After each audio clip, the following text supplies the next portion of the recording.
వంకాయతోనే ఎప్పుడు రొటీన్‌గా ఒకేలాగా కాకుండా ఒకసారి ఇలా డిఫరెంట్‌గా ట్రై చేసి చూడండి.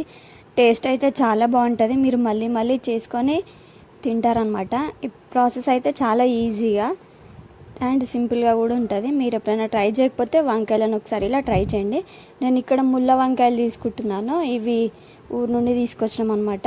లేదు అని అనుకుంటే మీ దగ్గర వైట్ కలర్ వేరే వంకాయలు ఉంటాయి కదా, వాటితో కూడా చేసుకోవచ్చు. ఇలా 4 ఘాట్లు పెట్టేసుకొని కట్ చేసుకొని ఉప్పు నీళ్ళలో వేసుకోండి. ముందుగా కుక్కర్ పెట్టుకొని అందులోకి ఆయిల్ పోసుకొని జీలకర్ర ఆనియన్స్ వేసుకొని ఆనియన్స్ మంచిగా ఫ్రై అయ్యేదాకా ఫ్రై చేసుకున్న తర్వాత అందులోకి అల్లం వెల్లుల్లి పేస్ట్ వేసి ఫ్రై చేసుకోండి.